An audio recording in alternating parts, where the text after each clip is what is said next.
தலைவர், செயலாளர், பொருளாளர், டைரக்டர்ஸ், சிடிபிஎஸ்சி அங்கத்தினர்கள், ஆசிரியர்கள், ஆசிரியர்கள் அலுவலர்கள், மாணவர்கள், உங்கள் அனைவருக்கும் மீண்டும் என்னுடைய 75வது வருட இன்று 75வது சுதந்திர விழாவை குடியரசு தினாவை கொண்டாடி கொண்டு இருக்கிறோம். இந்த வேளையிலே ஒரு 9 ஆண்டுகள் ஒரு மகத்தான பணியினை முதலமைச்சராக பணியாற்றிய கிங் மேக்கர் திரு காமராஜர் அவர்களை பற்றி பேசுவதற்கு ஒரு நல்ல சந்தர்ப்பமாக இதை கருதுகிறேன்.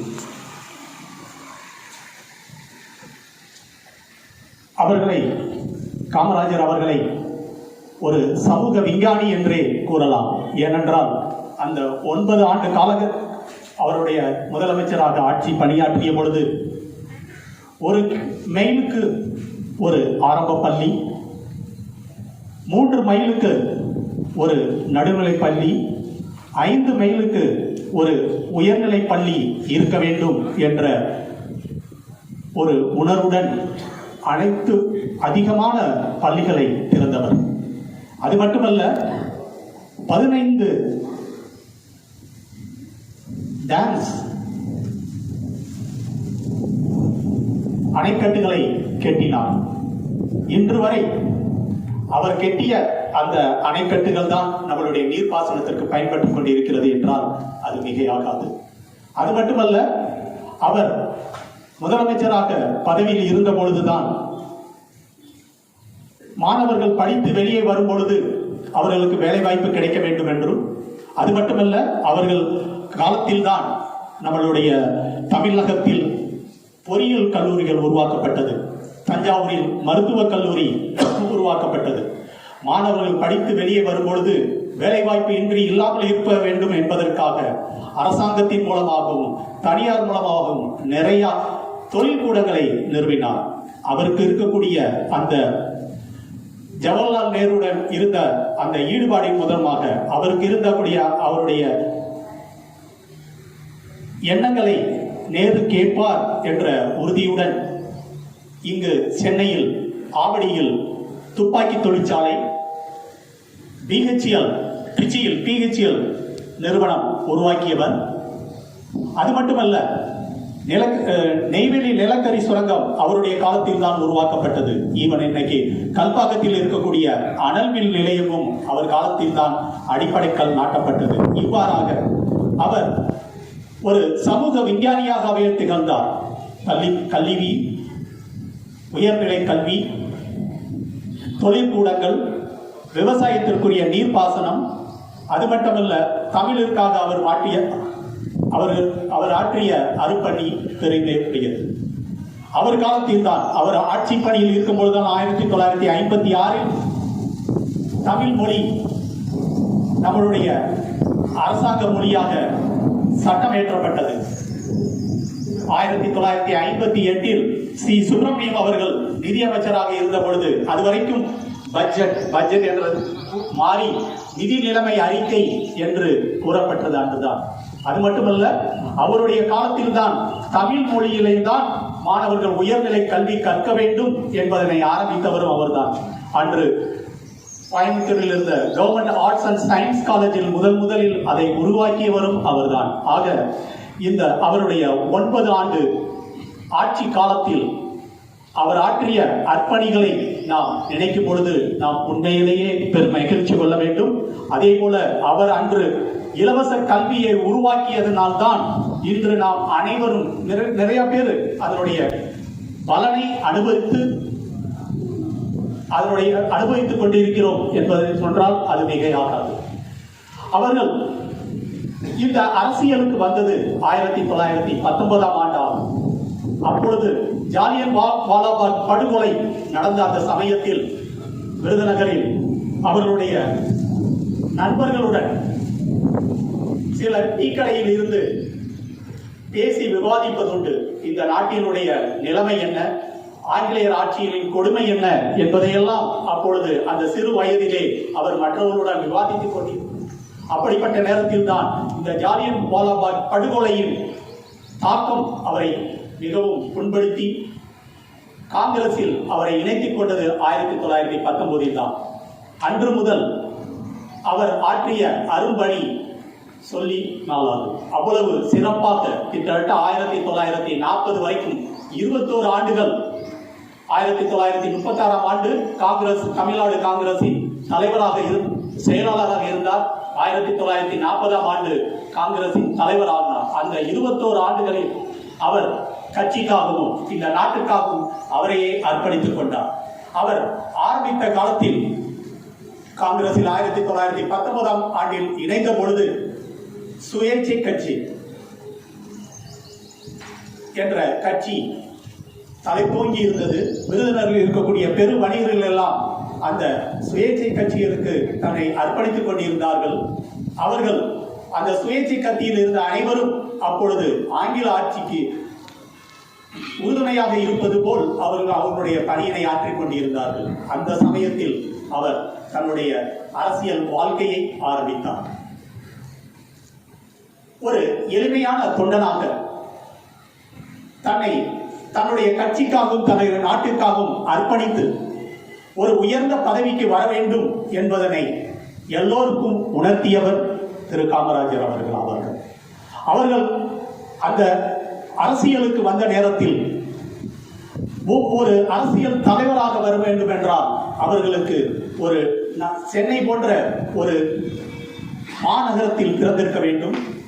அதே நேரத்தில் அவர்கள் ஒரு டிகிரி ஆங்கிலத்தில் படித்து டிகிரி பட்டம் பெற்றிருக்க வேண்டும். அவர்களுடைய குடும்பத்தில் பாரம்பரியம் இருக்க வேண்டும்.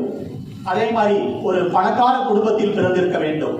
ஆனால் இந்த எந்த விதமான வசதியும் திரு காமராஜருக்கு இருந்ததில்லை. அதற்கு மாறாக அவருக்கு எதெல்லாம் எதிரியாக இருக்குமோ அந்த நிலைப்பாட்டில் தான் அவர் இருந்தார். அவர் இருந்தது ஒரு வறுமை கோட்டில். இருந்தாலும் இந்த நாட்டிற்காக அந்த கட்சிக்காக அவர் ஆற்றிய பணி அரும்பணியாகும். அவர் அந்த காலத்தில் சிறந்த பேச்சாளர்களான வரதராஜ நாயுடு, ஜார்ஜ் ஜோசப், பெரியார் அப்பொழுது காங்கிரஸில் இருந்தார். இவர்கள் போன்ற பெரிய தலைவர்களை விருதுநகருக்கு கூப்பிட்டு அவர்களுடைய சொற்பொழிவை கேட்பதற்காக அவர்களை விருதுநகருக்கு வரவழைத்தார்.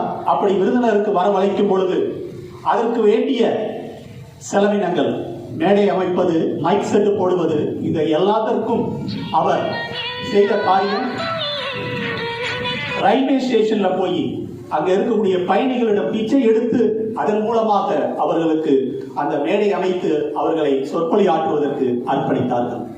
அவர்கள் இந்த ஆங்கில அரசாங்கத்திற்கு ஏதுவாக மக்கள் பிரச்சாரம் செய்யும் பொழுது அவர்கள் செய்யும் பிரச்சாரத்திற்கு எதிர் பிரச்சாரமாக உடனே ஒரு கூட்டத்தினை கூட்டுவார்.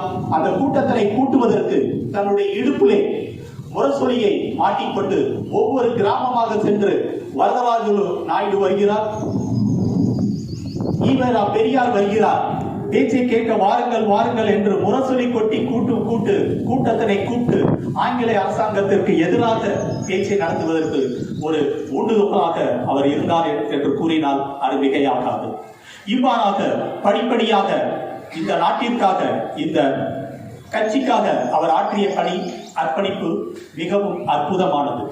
இதே போல இன்று நாம் பார்த்தோம் என்றால் எவ்வளவோ மாணவர்கள் ஒரு வறுமை கோட்டிற்கு கீழே நம்மளுடைய குடும்பம் இருக்கிறது. படிப்பறிவு இல்லாத பெற்றோர்களுக்கு நாம் மகனாக பிறந்திருக்கிறோம் என்று கூனி குறுகி இருக்கும் இந்த வேளையிலே இவர்களுக்கெல்லாம் ஒரு முன்னுதாரணமாக இருந்தவர் திரு காமராஜ். ஏனென்றால் அவருடைய தந்தையார் அவருடைய சிறு வயதிலே காலமாகிவிட்டார். அவருடைய தாயார் தான் அவரை சிறு வயதில் முதல் அவர்களை படிக்க வைத்து பள்ளிக்கு அனுப்பி அவர்களுடைய வாழ்க்கையில் உயர்வதற்காக அரும்பாடுபட்டவர்கள். ஆக ஒரு வறுமை கோட்டில் இருந்தால் எப்படி ஒரு பெரிய தலைவராக மாற முடியும் என்பதற்கு அவர் ஒரு முன் உதாரணமாக விளங்கினார். அவர் 1936 காங்கிரசின் செயலாளராக மாறிய பொழுது அவர் அப்பொழுது தலைவராக இருந்தவர் சத்தியமூர்த்தி அவர்கள். உயர்ந்தது சத்தியமூர்த்தி அவர்கள் உயர்வான ஜாதியை பிறந்தவர், பட்டினத்தார். இதில் காமராஜரோ அடித்தளை மட்டத்தில் உள்ள அடிமை சாசனத்தில் இருக்கக்கூடிய ஒரு சமூகத்தில் இருந்து வந்தவர். இருந்தாலும் அவரை சத்தியமூர்த்தி அவர்கள் எப்பொழுதும் எங்கு சென்றாலும் அவரை உடன்கூட்டில் செல்வார். ஜாதி வேறுபாடு இல்லாமல் அவரை எங்கு சென்று போதும் அவரை காமராஜரை வட இந்திய தலைவர்கள் அனைவர்களிடையும் அவரை கூட்டிக் கொண்டு போய் அவர்களுடைய அறிமுகப்படுத்தி காமராஜருடைய அரசியல் வாழ்க்கையை பிரகாசிக்க செய்தவர். அப்படி பிரகாசிக்க செய்வதற்கு அவர் கூட்டிக் கொண்டு செல்லும் போதெல்லாம் இவர் காங்கிரஸ் கட்சிக்காக உரிய அடிப்படை உறுப்பினர் என்று கூறவில்லை. அவர் எங்கு சென்றாலும் சத்தியமூர்த்தி அவர்கள் காமராஜரை ஒவ்வொரு தலைவர்களுடன் இன்ட்ரோடியூஸ் பண்ணும் பொழுது இவர் என்னுடைய கவுன்சிலர், இவர் எனக்கு ஆலோசகராக இருப்பவர் என்றுதான் அவரை அறிமுகப்படுத்தினார். இவ்வாறாக அறிமுகப்படுத்தி அவர்களுடைய வாழ்க்கை தரத்தை உயர்த்துவதற்காக அவர் மிகவும் அறுபாடுபட்டார். அந்த சத்தியமூர்த்தி அவர்களுக்கு ஒரு நன்றியுள்ள மனிதனாக திரு காமராஜர் அவர்கள் விளங்கினார்கள். அவர்கள் பதவியேற்ற பொழுது சத்தியமூர்த்தி அவர்கள் மறைந்துவிட்டார். இருந்தாலும் அவர் முதலமைச்சராக பதவி ஏற்றவுடன் அந்த நன்றி உணர்வை காட்டுவதற்காக சத்தியமூர்த்தி அவர்களுடைய துணைவியாரை நேரில் சென்று அவருடைய வாழ்த்துக்களை பெற்று அவருடைய இறுதி மூச்சில் இருக்கும் வரை அவர் நன்றி உணர்வினை அந்த குடும்பத்திற்கு காட்டிக்கொண்டே இருந்தார்கள். 1940 அவர் காங்கிரஸ் தலைவராக பொறுப்பேற்றார். அப்பொழுது அவர் 1940 ஆங்கிலேயரால் சிறைப்பிடிக்கப்பட்டு அவர் சிறைவாசத்தில் இருந்தபோது, அலிப்பூர் சிறையில் இருந்த பொழுதுதான் விருதுநகர் நகராட்சிக்கு அவர் முனிசிபல் எம்எல்சியாக தேர்ந்தெடுக்கப்பட்டார். அவர் சிறையில் இருக்கும் பொழுதே விருதுநகர் மக்கள் அவரை நகராட்சியின் சேர்மனாக அவருக்கு வாய்ப்பை கொடுத்தனர். சிறையிலிருந்து வந்தவுடன் அந்த வாய்ப்பினை ஏற்றுக்கொண்டு விருதுநகர் முனிசிபல் சேர்மனாக பதவியேற்று அந்த பதவியேற்ற அடுத்த 2 நிமிடங்களிலே என்னுடைய வாழ்க்கையினை, என்னுடைய பணியினை இந்த முனிசிபாலிட்டியுடன் நிறுத்தாமல் நான் என்னுடைய பணியினை இந்த காங்கிரஸ் கட்சியின் இயக்கத்திற்காக நான் பாடுபட வேண்டும் என்று அந்த பதவியை துறந்துவிட்டு காங்கிரஸ் ஆட்சியின் பணிக்காக தன்னுடைய அர்ப்பணித்துக் கொண்டார். இவ்வாறு அர்ப்பணித்துக் கொண்டு 1954 ஆண்டு ஏப்ரல் மாதம் நம்மளுடைய தமிழ் வருட பிறப்பு அன்று நமது தமிழகத்தின் முதல்வராக பதவியேற்றார். அந்த 9 ஆண்டு காலங்களில் அவர் ஆற்றிய அரும்பணியினை நான் ஏற்கனவே சொன்ன மாதிரி பள்ளிகளை திறந்தார். அவருக்கு முன்பாக பதவியில் இருந்தவர் நம்மளுடைய ராஜாஜி அவர்கள், உயர்ந்த ராஜாஜி அவர்கள் கல்வி கற்றவர். அவருடைய பணி யாராலும் போற்றி புகழாமல் இருக்க முடியாது. அப்பேற்பட்ட பதவியில் இருந்த அவர் அந்த பதவியினை துறந்து காமராஜருக்கு வழிவகை கொடுத்தார். அப்பொழுது வழிவகை கொடுக்கும் போது கூட காமராஜர் அவர்கள் எனக்கு இந்த முதலமைச்சர் பதவி வேண்டாம், என்னுடைய அரசியல் காங்கிரசின் தலைவராக இருந்து இந்த கட்சியினை நான் நடத்தி கொண்டுகிறேன் என்று கூறி நேருவிடம் அவர் போய் சென்று முறையிட்டார். நேரு அவர்களும் எந்த வரதராஜ நாயுடு, எந்த ஈவேரா பெரியார் அவர்களுக்கு அவர்கள் சிறந்த பேச்சாளர்களாக இருக்கும் பொழுது அவருக்கு முரசொலி கொட்டி மக்களை கூட்டி தன்னுடைய அடிப்படை உறுப்பினராக காங்கிரசில் இருந்து பதவி செய்தாரோ, அந்த பதவி காலத்தில் இருந்த அந்த வரதராஜன் நெட்ரும் ஈவேரா பெரியார் அவர்களும் நீங்கள் முதலமைச்சராக பதவி ஏற்க வேண்டும் என்று வற்புறுத்தி அவரை அந்த பணியிலே இடம்பெற செய்தார்கள். அப்பொழுது கூட நம்மளுடைய ஹிந்து பேப்பர் தலையங்கம் எழுதியது, ராஜாஜி இருந்த இடத்தில் காமராஜரா, கல்வி கற்றவர் இருந்த இடத்தில் கல்வி அறிவு இல்லாதவரா என்று கூட எழுதினார்கள். அனைத்து கட்சிகளும், நிறைய கல்கி போன்ற நாளிதழ்கள் கூட அவருடைய பதவி ஏற்பினை இழிவாக பேசிக் கொண்டிருந்தார்கள். இருந்தாலும் அவர் அதை பற்றி கவலை கொள்ளவில்லை. ராஜாஜி அவர்கள் தான் முதலமைச்சராக இருந்த பொழுது கிட்டத்தட்ட 6000 பள்ளிகளை மூடினார். அன்று அவர் பதவியில் இருந்த பொழுது மாணவர்கள் படிப்பதற்குரிய பள்ளிக்கூடங்கள் இல்லை. அப்பொழுது அவர் என்ன செய்தார் என்றால், 2 ஷிப்டாக, நாம் இன்று ஷிப்ட் சிஸ்டம் என்று கூறுகிறோமே, அந்த ஷிப்ட் சிஸ்டத்தை முதலில் உருவாக்கியவர் ராஜாஜி அவர்கள்.